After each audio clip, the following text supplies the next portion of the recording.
So at the top of the board we've got what was sort of heading towards our general solution with the plus c. So I'm going to rewrite that line up there now, just changing my plus c. So I've got minus log sine y equals log x minus log root 3. And the question said I had to write this down, so my aim here is to write that down as x sine y equals k. That's where I'm aiming to go. That's what my question asked me to get it looking like.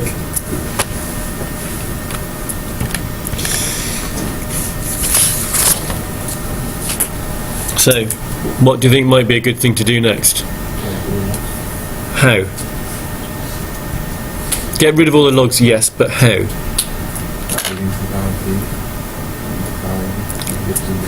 Can't do that yet. Could you factor out the logs? Like you've got x minus ln. You can't take log out as a factor, but over kind of like put it into one log, yes. Yeah. So how can I go to, what do I need to do first of all before I put that into one log?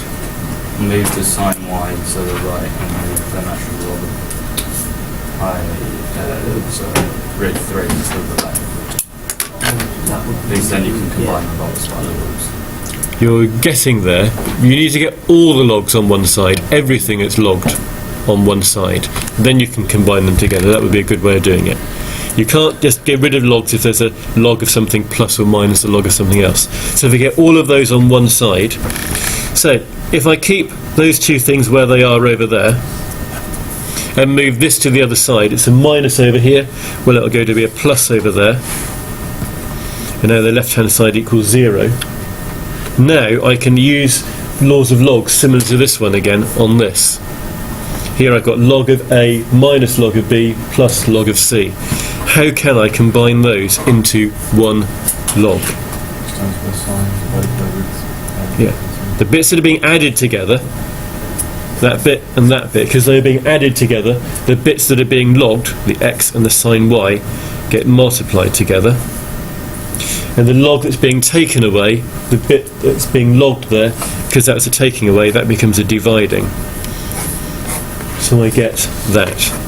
So now I've got just one log written down, or log written down once. And at that stage I can get rid of the logs. So how do I get rid of the logs? You can think of it as you can anti-log both sides, or you can do e to the power of something. So I'm going to do e to the power of 0, which is anti-logging that side. Anti-logging this side is just getting rid of the word log.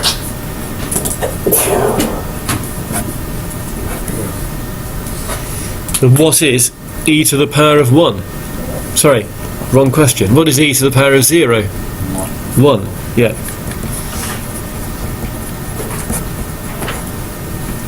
And if you look at our aim up here, all I need to do now is just move that root 3 up to the other side. And I have the solution that I was looking for. That is in the form of x sine y equals k. So my k is that root 3. It's not a general solution, there's no c in it, it's a specific solution. That's the end of that example. Okay.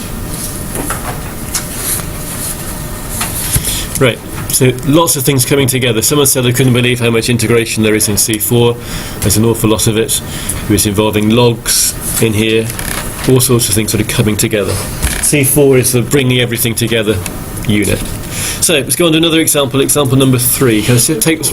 Yeah? Can I take this one away at the moment? Okay, so example number 3.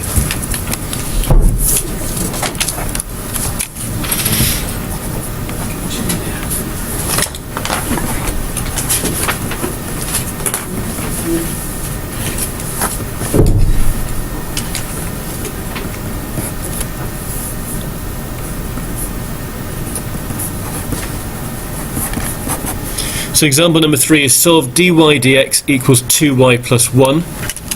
We're given that y is greater than minus a half. There's a reason for that later on. And as y has to be a function of x. That's the sort of thing we're looking for.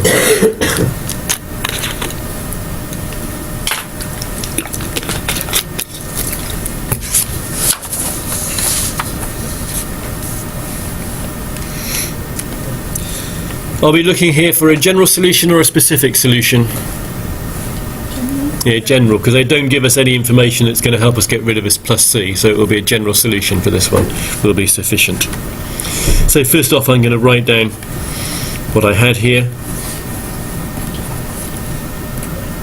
Okay, what am I going to shift where? Because my first step was separating the variables. So what will I do? What will I keep where? What will I shift where? Move the dx over to... Yes, move the dx. Keep the dy where it is. The dy is at the top of a fraction. That's good. So move the dx up here. This bit here has got y's in it, so move that down there. That's for separating the variables bit. Separating the variables bit. Then I integrate both sides. So I'm just going to stick an integral sign down. Why can't you leave the 1 up there and just move the 2y? If you move, then you could do that and you could bring it across and it would have to be a minus 2y on this side. And then it still wouldn't be particularly easy to integrate. Couldn't you just have the 2y come down and then the 1 stay with the dx? You couldn't have the 2y coming down here, because then you're not dividing both sides by 2y.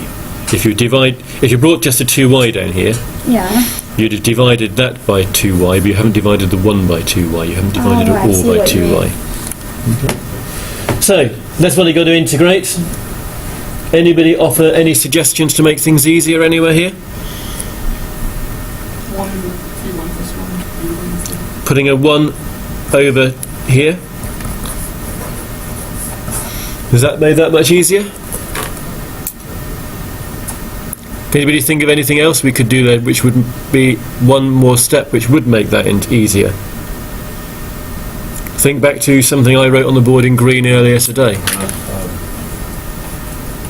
Oh, you could times Put a half by in front 2. of the Yeah. If I put a 2 there, the top is now the derivative of the bottom. But I have just doubled it, so I do need to halve it as well.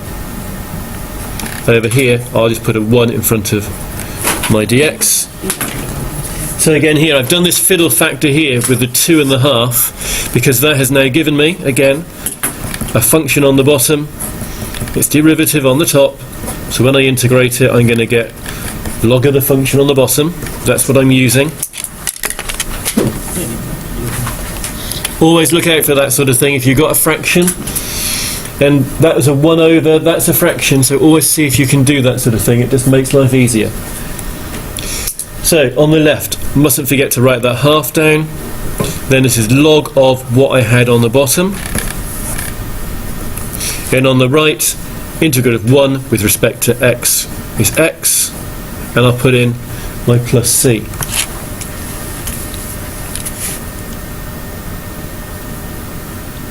Now I've got to end up here with y being a function of x, so I want y equals at the end of the day.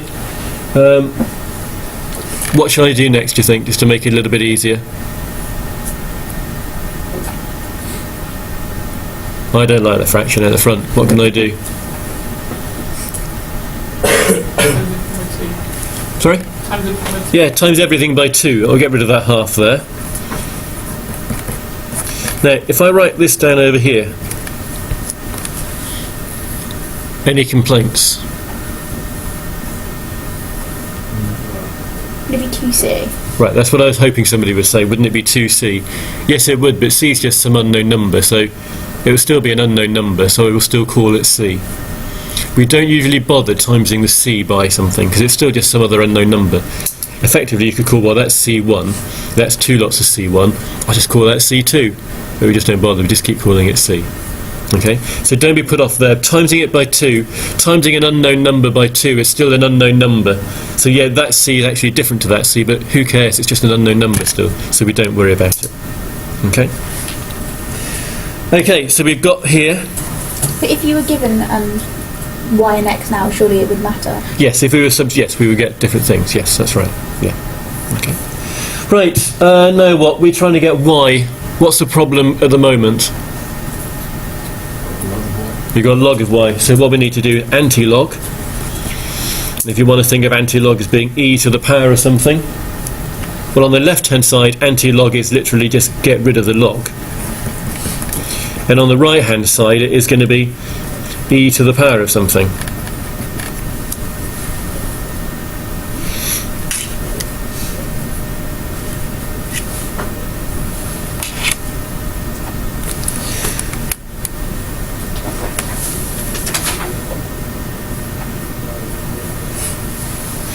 So now if I just take 1 from both sides, that will give me 2y on the left, and if I divide both sides by 2, I get the solution I'm after. Okay? What was the original question again? The original question was I had to solve it as y is a function of x. So you basically had to have it y equals and some function of x on the right. Okay? So that's that one done.